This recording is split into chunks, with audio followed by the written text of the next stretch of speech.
Hi viewers, good afternoon. Welcome to Markets Closing Bell. Markets లో ఒక positive trend ఇంకా కొనసాగుతూనే ఉంది. 37,000 పాయింట్ల మార్క్ ని ఇవాళ సెన్సెక్స్ అధిగమించడం చూస్తున్నాము. 345 పాయింట్ల లాభాన్ని ప్రస్తుతం చేరుకుంది. 36,962 యాజ్ ఆఫ్ నో కనిపిస్తున్న ఫిగర్ లాస్ట్ ఒక 5 minutes బ్యాక్ 37,000 మార్క్ ని క్రాస్ చేసింది. సెప్టెంబర్ 21 తర్వాత మళ్ళీ ఫిగర్ని ఇప్పుడే క్రాస్ చేయడం చూస్తున్నాము. ఆల్మోస్ట్ ఒక 4 to 5 months ఆఫ్ గ్యాప్ తర్వాత మళ్ళీ చాలా స్ట్రాంగ్గా మార్కెట్స్ మూవ్ అవుతూనే ఉన్నాయి. ఇవాళ కూడా మిడ్ సెషన్ వరకు మనకి పాజిటివ్ ట్రెండ్ బాగా కనిపించింది. 11,020 11,030 వరకు. అక్కడి నుంచి కూడా మళ్ళీ ఒక 30 to 40 పాయింట్స్ దాకా జంప్ చూసాము. ఎన్ఎస్సీలో మనం ఒకసారి చూస్తే కొన్ని స్టాక్స్ మాత్రమే మార్కెట్స్ని ముందుకు తీసుకెళ్ళడం చూసాం. లైక్ రిలయన్స్ ఒకటి, ఐసిఐసిఐ బ్యాంక్, జీ, టెక్ మహీంద్రా, ఇన్ఫోసిస్ లాంటివి. బట్ ఇప్పుడు కొద్దిగా బ్రాడ్ బేస్డ్ బయింగ్ లాంటిది వాళ్ళు వస్తున్నట్టుంది. ఎందుకంటే Nifty mid and small cap ఇండెక్స్లు రెండు మధ్యాహ్నం వరకు కూడా ఆల్మోస్ట్ ఒక 0.5% మేర నష్టాలు ఉన్నాయి. ఇప్పుడు నిఫ్టీ మిడ్ క్యాప్ 50 ఆల్మోస్ట్ ఒక 0.45% మేర నష్టాలను తగ్గించుకోగలిగింది. జస్ట్ 0.13% మాత్రమే ప్రస్తుతం లాస్లో ట్రేడ్ అవుతుంది. నిఫ్టీ స్మాల్ క్యాప్ ఇండెక్స్ అయితే మాత్రం మళ్ళీ లాభాల్లోకి రావడం చూస్తున్నాము. అంటే ఆల్మోస్ట్ 1% దాకా రికవరీ లోయర్ లెవెల్స్ నుంచి Nifty small cap index. And indices చూసుకున్నట్టయితే అన్ని ఇండిసెస్ అంటే కొద్దిగా పొద్దున ఫార్మా, రియాలిటీ కాస్త వీక్గా ఉండేది. ఇప్పుడు అవి కూడా ఈ ర్యాలీలో పార్టిసిపేట్ చేస్తున్నాయి. అక్రాస్ ద బోర్డ్ బయింగ్ ఉంది. అన్ని రంగాల షేర్లను కొనుగోళ్ల మద్దతు మనకు లభిస్తుంది. Especially IT, media, metal, PSU banks, pharma, auto ప్యాక్లో చాలా స్ట్రాంగ్ బయింగ్ యాక్టివిటీ ఇప్పటిదాకా మనకి కనిపిస్తుంది. సో మేబీ ఈరోజు 11,030 లెవెల్స్ పైన క్లోజ్ అయ్యే అవకాశాలు మనకు కనిపిస్తున్నాయి. కాబట్టి మేబీ ఇక్కడి నుంచి కూడా మళ్ళీ మనకు కొద్దిగా అప్సైడ్ ఉండొచ్చు. రేపు మనకు ఒక మేజర్ న్యూస్ రాబోతుంది. రిజర్వ్ బ్యాంక్ ఆఫ్ ఇండియా వడ్డీ రేట్లను పెంచుతుందా తగ్గిస్తుందా అనేది ప్రధాన అంశంగా ఉంది.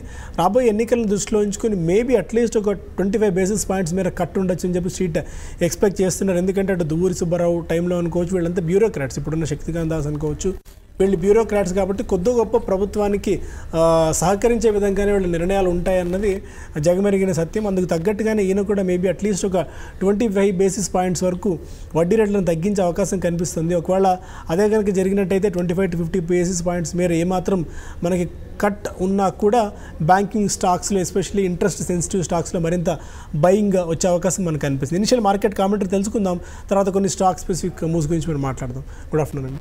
సో చాలా strong buying activity days high దగ్గర మార్కెట్స్ ట్రేడ్ అవుతున్నాయి. 11,100 దిశగా నిఫ్టీ అడుగులేస్తుంది. బట్ అంటే మిడ్ సెషన్ వరకు అంత బ్రాడ్ బేస్డ్గా లేదు, కొద్దిగా స్టాక్ స్పెసిఫిక్ మూవ్స్ ఉండేది. ఇప్పుడు అక్రాస్ ది బోర్డ్ అన్ని సెక్టార్స్ ర్యాలీలో పార్టిసిపేట్ చేస్తున్నట్టు కనిపిస్తున్నాయి. అవునండి, అంటే ఈరోజు ఇనిషియల్గా ఒక గ్యాప్ అప్ చూసాము. తర్వాత అక్కడి నుంచి కూడా మార్కెట్స్ టిక్ బై టిక్ మనకి పెరుగుతూనే వస్తుంది. దాదాపు డే హైస్ని మనకి టచ్ చేసుకుంటూ రావడం చూసాము. ఈవెన్ లాస్ట్ మినిట్ వరకు కూడా మార్కెట్స్లో స్ట్రెంత్ అనేది ఉంది. అయితే ఈరోజు ఇంట్రెస్టింగ్ ఏంటంటే అసలు బ్యాంక్స్ ఏమాత్రం కూడా సపోర్ట్ లేదు. నిఫ్టీ 120 పాయింట్స్ పెరిగితే బ్యాంక్ నిఫ్టీ 100 పాయింట్స్ మాత్రమే పెరిగింది. అంటే కంప్లీట్గా ఇక్కడ మనకి నిఫ్టీలో అదర్ కాంపోనెంట్స్ ఎన్ని రోజులు బ్యాంకింగ్ స్టాక్స్ స్ట్రాంగ్గా నిఫ్టీకి సపోర్ట్ చేశాయి. అయితే ఇప్పుడు మనకి కొత్త స్టాక్స్ ఫర్ ఎగ్జాంపుల్ బాగా పెరగడానికి పెరుగుతున్నాయి ఈరోజు ప్లస్ లాస్ట్ ఫ్యూ డేస్గా మనకి అబ్జర్వ్ చేస్తే లైక్ టెక్ మహీంద్రా ఒకటి 8%. నిన్న మన క్లోజింగ్లో లాస్ట్ మినిట్లో రిజల్ట్ అనౌన్స్ చేశారు. ఈరోజు గ్యాప్ అప్ వచ్చింది. తర్వాత అక్కడి నుంచి ఏమాత్రం కూడా కిందకి రాలేదు, కంటిన్యూగా పెరుగుతూ ఉంది ఈ స్టాక్ ఈరోజు అంతా కూడా. తర్వాత గ్రాసిమ్ ఒకటి, తర్వాత ఈవెన్ మెటల్స్లో కూడా మనకి కొంచెం షార్ట్ కవరింగ్ అనేది కనపడుతుంది. టాటా స్టీల్ లాంటి కౌంటర్స్లో లాస్ట్ ఫ్యూ డేస్గా మనకు తెలిసింది టాటా స్టీల్ బాగా వీక్ అయిపోయింది. మళ్ళీ ఈరోజు ఈ కౌంటర్లో బాగా బయింగ్. తర్వాత ఐషర్ మోటార్స్ ఒకటి కూడా ఈరోజు చాలా స్ట్రాంగ్గా డే అంతా కూడా స్ట్రాంగ్గా ట్రేడ్ అవుతూ వస్తుంది. మరోవైపు వీక్ ఉన్న స్టాక్స్లో అదానీ పోర్ట్స్ కానీ చూసుకుంటే 2.5% దాకా నష్టాలతో ఈ స్టాక్ ప్రస్తుతానికి టాప్ లూజర్గా ఉంది. నెక్స్ట్ డాక్టర్ రెడ్డిస్ ఉంది. మనకి just few minutes back Cipla ఒకటి బ్రహ్మాండమైన రిజల్ట్ పోస్ట్ చేశారు. దాంతో ఈ స్టాక్ ఒక్కసారి ఒక 6%, ప్రస్తుతానికి 6% డేస్ హైస్ దగ్గర ఈ స్టాక్ ట్రేడ్ కావడం చూస్తున్నాము. ఇది కూడా అంటే నిఫ్టీకి మంచి ర్యాలీలో అంటే లాస్ట్ ఒక హాఫ్ అన్ అవర్ నుంచి ఈ స్టాక్ కూడా ర్యాలీకి సపోర్ట్ చేసిందని చెప్పొచ్చు. మరీ ముఖ్యంగా సిప్లాని కానీ గమనిస్తే లాస్ట్ క్వార్టర్ రిజల్ట్ కారణంగా ఈ స్టాక్ 580 లెవెల్స్ నుంచి బిలో 500 కూడా వచ్చింది. మళ్ళీ ఇప్పుడు ఒక అప్ ట్రెండ్కి వచ్చింది. కాబట్టి సిప్లాని ఒక ఇన్వెస్ట్మెంట్కి ఈవెన్ ట్రేడింగ్ కూడా ఎవ్రీ డిప్లో కూడా బై అని చెప్తాను. మళ్ళీ ఇది 580 లెవెల్స్ని టెస్ట్ చేసే అవకాశం కనపడుతుంది. కాబట్టి ప్రస్తుతం ఉన్న లెవెల్స్లో కరెక్షన్స్ వచ్చినప్పుడల్లా కూడా డిప్ వచ్చినప్పుడల్లా కూడా సిప్లాని బై చేయమంటాను. ఇక మిడ్ క్యాప్ విషయానికి వస్తే మార్నింగ్ అంతా కూడా మిడ్ క్యాప్ స్టాక్స్లో బాగా సెల్లింగ్ అనేది బాగా హెవీ సెల్లింగ్ అనేది కనపడింది. అయితే మార్కెట్ పెరగడంతో ప్లస్ కంఫర్టబుల్ జోన్ అంటే మనకి 10,950 960 అనేది మనం చాలా సందర్భాల్లో చెప్పుకున్నాము. దానిపైన ఈరోజు అంటే ఒక 15-16 సార్లు అక్కడికి వచ్చి రివర్స్ అయింది. సక్సెస్ఫుల్గా దానిపైన ఈరోజు క్లోజ్ అవుతుంది. కాబట్టి మిడ్ క్యాప్లో కూడా లో నుంచి కొంత రికవరీ వచ్చింది. అయితే మనకి ఇక్కడ నుంచి నెక్స్ట్ మూవ్ ఎలా ఉంటుందంటే 11,200 దాకా వెళ్ళవచ్చు. అది నెక్స్ట్ టార్గెట్గా మనకి నిఫ్టీగా అనుకోవచ్చు. అయితే ఈ లోపల స్టాక్ స్పెసిఫిక్ యాక్షన్ కొనసాగవచ్చు. ట్రేడర్స్కి ఒకటే చెప్తాను, ఎక్కువగా ఇండెక్స్ బేస్డ్ స్టాక్స్లో ఉన్న వాళ్ళు లాంగ్ ఉన్న వాళ్ళు కంటిన్యూ చేసుకోమంటాను. బట్ మిడ్ క్యాప్లో మాత్రం కాషియస్గానే ఉండమంటాను. మిడ్ క్యాప్ స్టాక్స్కి ఇప్పుడే ట్రేడింగ్ పరంగా ఫ్యూచర్స్లో బయింగ్ అయితే వెళ్ళవద్దంటాను. ఇంకొంచెం పెరిగినాక కొన్ని రీసెంట్గా బాగా పడిన స్టాక్స్లో ఒక షార్ట్ కవరింగ్ రావచ్చు. వచ్చినప్పుడు వాటిలోని సెల్లింగ్ పొజిషన్స్ని నేను సజెస్ట్ చేస్తానండి. ఇండెక్స్ పరంగా అప్ ట్రెండ్ ఉంది. బట్ మిడ్ క్యాప్లో ఇంకా అప్ ట్రెండ్ అనేది కొనసాగుతుంది. అంటే ఈరోజు వచ్చిన చిన్న అప్ ట్రెండ్ అనేది నెక్స్ట్ రాను రోజుల్లో కొనసాగుతుందని చెప్పలేం. దీనికి గ్లోబల్ క్యూస్ కూడా మనకి సపోర్ట్ చేయాలి. రేపు మళ్ళీ క్రెడిట్ పాలసీ తర్వాత నిఫ్టీ ఏ విధంగా ఉంటుందో చూడాల్సి ఉంటుంది. బట్ ఏదేమైనప్పటికి కూడా ఇప్పుడు స్టాక్ స్పెసిఫిక్ యాక్షన్ ఎక్కువగా ఉంటుందండి. సో ఇంతకుముందు కూడా అనుకున్నట్టు ఇది జస్ట్ ఒక బ్రాడ్ బేస్డ్ బయింగ్ అయితే కాదు. కొన్ని స్టాక్స్ మాత్రం మార్కెట్స్ ముందుకు తీసుకెళ్తున్నాయి. మనకి ఎటు ఇంకా మేబీ ఈ మంత్ ఎండింగ్లో ఆర్ఎల్స్ నెక్స్ట్ మంత్ ఫస్ట్ వీక్లో మనకి ఎలక్షన్ సంబంధించిన నోటిఫికేషన్ విడుదలయ్యే అవకాశం ఉంటుంది. అప్పుడు ఎలక్షన్ సీజన్లోకి మనం ఎంటర్ అవుతాం. అప్పుడు మార్కెట్స్ ఎట్లానే కొద్దిగా బ్యాక్ సీట్ తీసుకుంటాయి. ఈ పాయింట్ ఆఫ్ టైంలో అగ్రెసివ్గా వెళ్ళి ముందు కొనే పరిస్థితి లేదు. ఇది జస్ట్ ట్రేడర్స్ మార్కెట్ అనుకోవాలా అంటిల్ అన్లెస్ ఎలక్షన్స్ అయిపోయేంత వరకు. ఇలాంటి స్పైక్స్, సడన్ స్పైక్స్. కాకపోతే ఇవాళ చూసినప్పుడు 50 వీక్ లో టచ్ చేసిన స్టాక్స్ దాదాపు 350 దాకా ఉన్నాయి. సో ఈ రెండింటిని కంపేర్ చేసుకుని బేరేజ్ వేసుకుని చూసుకుంటే మనకి ఎలాంటి స్ట్రాటజీ ట్రేడర్స్ తీసుకోవాలంటే ఇన్వెస్టర్స్ ఎలాంటి దీన్ని ఫాలో అవ్వాలి? చూడండి, ఇప్పుడు మనకి మెయిన్ ఇప్పుడు ఎంత జాగ్రత్తలు చెప్తున్నామంటే మెయిన్ రీజన్ ఎలక్షన్ ఉందని మనం ఈ విధంగా చెప్తున్నామండి. ఒకవేళ ఎలక్షన్స్ కానీ లేకుండా ఉంటే డిఫరెంట్గా సిచ్యువేషన్ ఉండేది. గో అండ్ బై అని చెప్పేవాళ్ళము. ఈవెన్ బాగా వీక్ ఉన్న స్టాక్ని కూడా మనం బయింగ్ వెళ్ళవచ్చు. బట్ ఇప్పుడున్న పరిస్థితిలో అది లేదు. మనకి ఏంటంటే నిఫ్టీలో మనం అనుకున్నట్టుగా కొన్ని స్టాక్స్ మాత్రమే ఒక్కొక్క టైంలో ఒక్కొక్క స్టాక్స్. ఇప్పుడు సపోజ్ ఈరోజు చూసుకుంటే మనకి టెక్ మహీంద్రా తర్వాత సిప్లా లాంటివి టెక్నికల్గా అప్ ట్రెండ్కి వచ్చాయి. కాబట్టి కొన్ని రోజులు ఈ స్టాక్స్ బాగా స్ట్రాంగ్ ఉండొచ్చు. ఇన్ని రోజులు రిలయన్స్ మనకి లీడ్ చేసింది. నెక్స్ట్ రేపు 2-3 ఇంకా ఇండెక్స్ బేస్డ్ స్టాక్స్లు పెరగచ్చు. బట్ అట్లా కాకుండా ఓవరాల్గా బ్రాడ్ బేస్డ్ మనం చూసుకుంటే మిడ్ క్యాప్ ఇంకా మనకి వీక్గానే ఉన్నాయండి. మిడ్ క్యాప్లో మనకి అంటే ఈరోజు బాగా పెరిగిన స్టాక్ మళ్ళీ పక్క రోజు పెరుగుతుందని లేదు. అట్లా పెరిగినట్టు పెరుగుతుంది, మళ్ళీ పడ్డం అనేది చూస్తున్నాం. ఇంతకుముందు మీరే అన్నారు 300 స్టాక్స్ 52 వీక్లోకి మార్నింగ్ టైంలో టచ్ అయినాయి. నిన్న 250 స్టాక్స్ న్యూ లోస్కి టచ్ అయినాయి. అంటే దీన్ని బట్టి అర్థం చేసుకోవచ్చు మనకి పెద్దగా మిడ్ క్యాప్లో మనకి బయింగ్ లేదని. అయితే కొంచెం జస్ట్ ఒక 1 or 2 days కొంచెం షార్ట్ కవరింగ్ మిడ్ క్యాప్లో రావచ్చు. బట్ అది సస్టైన్ కాదండి. బట్ ఓవరాల్గా ఎలక్షన్ ఫియర్ అనేది డెఫినెట్గా ఈ నోటిఫికేషన్ మనకి ఈ మంత్ ఎండింగ్లో వచ్చేస్తుంది. కాబట్టి అక్కడి నుంచి కూడా మార్కెట్స్ మళ్ళీ కాషియస్ ట్రెండ్ అనేది ఉంటుంది. స్టాక్ స్పెసిఫిక్ ఉంటుంది. ఏదైనప్పటికి కూడా బల్క్ మనీ ఇన్వెస్ట్ చేయాలనుకున్న వాళ్ళు కొంచెం కాషియస్గానే స్టెప్ బై స్టెప్ అంటే ఒకేసారి కమిట్ చేయకుండా ఒక ఎస్ఐపి మోడ్లో ఇన్వెస్ట్ చేసుకోవడం బెటర్ అండి. So what I would like to tell is, ఎందుకంటే ఈరోజు నిన్న వరుసగా ఇవాళ 5వ రోజు కూడా మార్కెట్స్ పెరగడం చూస్తున్నాము. సో 5 రోజుల పెరుగుదలను చూసి మేబీ మళ్ళీ మార్కెట్స్లో కొద్ది గొప్ప కరెక్షన్ అయిపోయింది, ఫ్రెష్గా ఇన్వెస్ట్ చేయొచ్చు అన్న ఉద్దేశం ఉంటే వాళ్ళు కొద్దిగా 1-10 సార్లు ఆలోచించి నిర్ణయం తీసుకోవాల్సిన అవసరం ఉంది. సో ఇండెక్స్ మేనేజ్మెంట్ మాత్రమే చాలా క్లియర్గా జరుగుతుంది. అంటిల్ అన్లెస్ మనకు క్లారిటీ వచ్చేంత వరకు కొత్త గవర్నమెంట్ ఫామ్ అయ్యి పటిష్టమైన గవర్నమెంట్ ఫామ్ అవుతుందా లేకుంటే సంకీర్ణం వస్తుందా అన్నది దాని తర్వాత మేబీ మార్కెట్స్లో ఒక డెసిషన్ తీసుకోవచ్చేమో. అప్పటిదాకా అయితే కాస్త wait and watch mode continue అవుతున్న మేలు.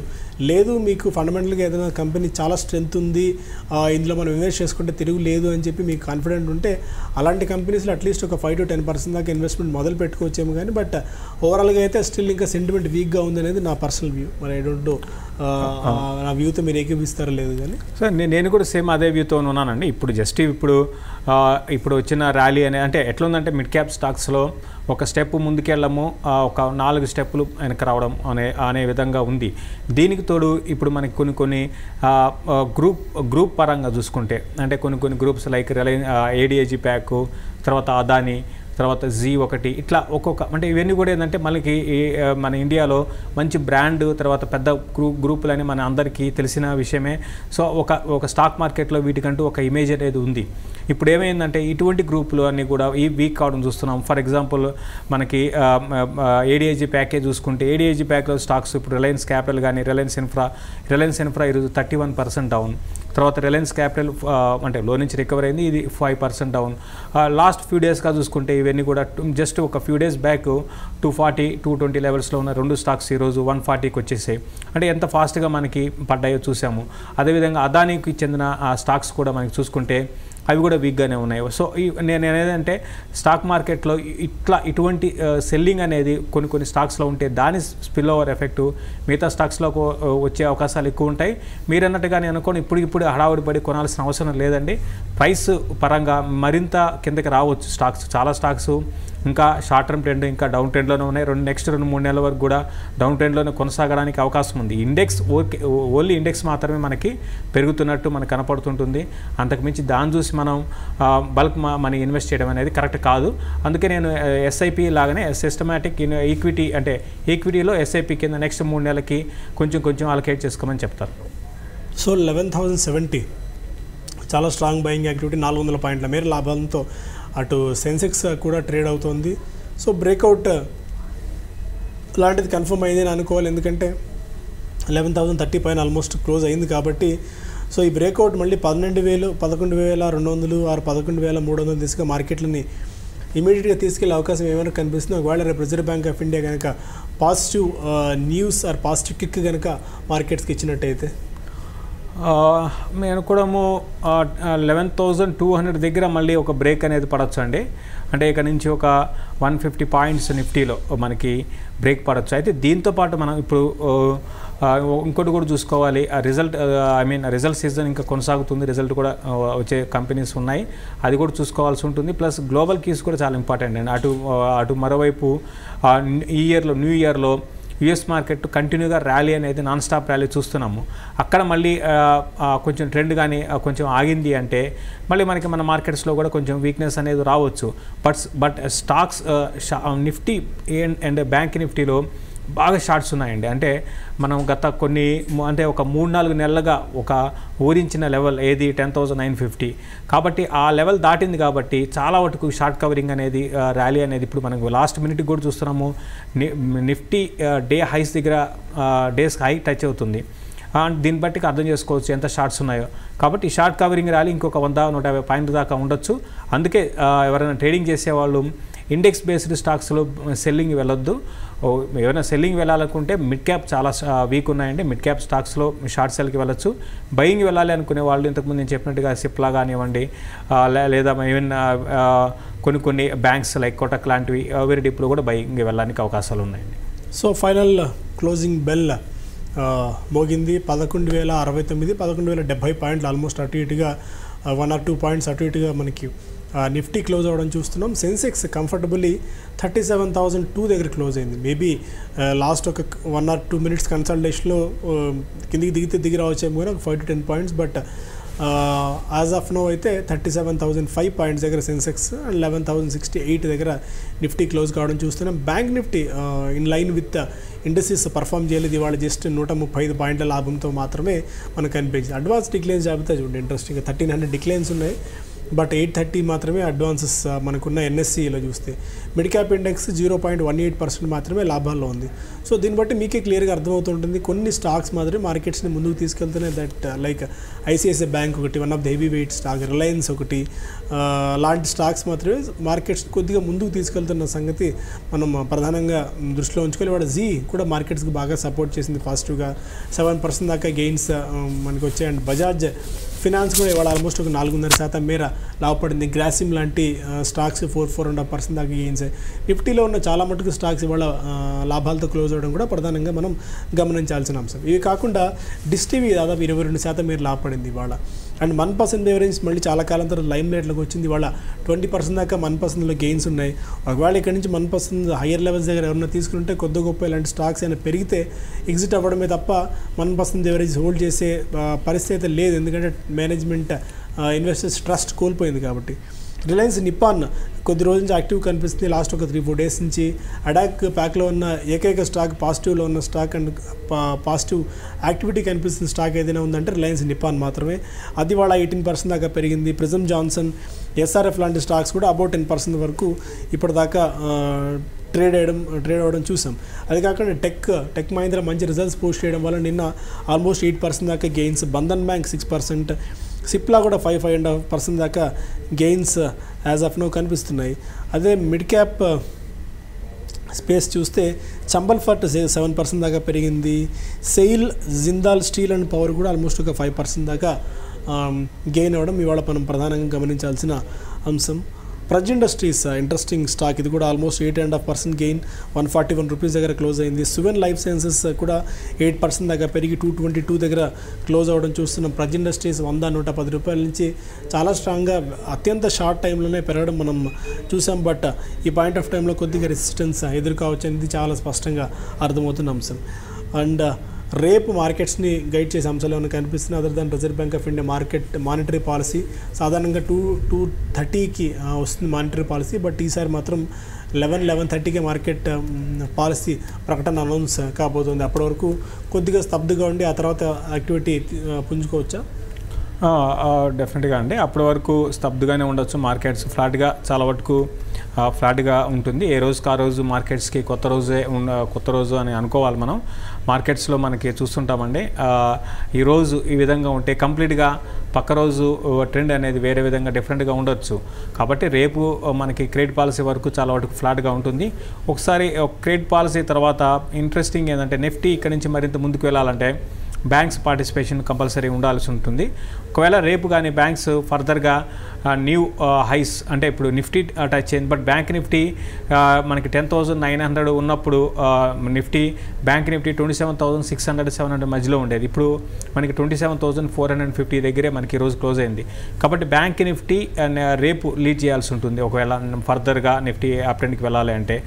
బ్యాంక్ నిఫ్టీ 27,600 నుంచి 700 మధ్యలో స్ట్రాంగ్ రెసిస్టెన్స్ అనేది ఫేస్ చేస్తూ ఉంది. అది కూడా క్రాస్ కాగలిగితే మళ్ళీ బ్యాంక్ నిఫ్టీకి నేను అనుకోవడము 28,200 దాకా వెళ్ళొచ్చు. అప్పుడు నిఫ్టీ మరింత ముందుకు వెళ్ళే అవకాశాలు ఉంటాయి. కాబట్టి క్రెడిట్ పాలసీ ఒకటి చాలా వరకు కీన్గా అబ్జర్వ్ చేయమంటాను. దానికి తోడు క్రెడిట్ పాలసీకి తోడు చాలా వరకు స్టాక్స్ రిజల్ట్ కూడా ఉన్నాయి. గ్లోబల్ క్యూస్ అండి, ఈ ఏషియన్ మార్కెట్స్ పెద్దగా మనకి లేవు నిన్న ఈరోజు. రేపు కొన్ని ఏషియన్ మార్కెట్స్ ఓపెన్ అవుతాయి. వాటి ట్రెండ్ మెజారిటీ ఏషియన్ మార్కెట్స్ రేపు అన్ని కూడా గ్యాప్ అప్లోనే ఓపెన్ కావడానికి అవకాశాలు ఉంటాయి. బట్ యూఎస్ మార్కెట్స్ మాత్రం ఈరోజు కొంచెము సెల్లింగ్ ప్రెషర్ యూఎస్ మార్కెట్లో ఉండొచ్చు. కాబట్టి రేపు చాలా వరకు ఫ్లాట్గా స్టాక్ స్పెసిఫిక్ యాక్షన్ కొనసాగవచ్చు. So discussed most of the points. Final closing 128 points డౌన్తో 11,062 దగ్గర నిఫ్టీ క్లోజ్ అయింది.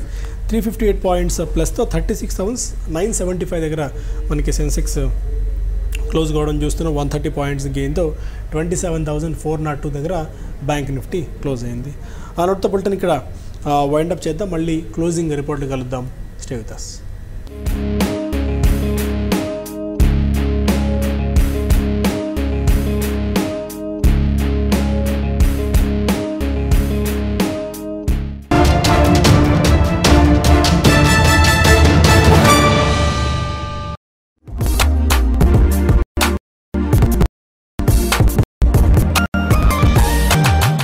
అమరావతి ఆంధ్రుల రాజధాని నుంచి ప్రత్యేక చర్చకు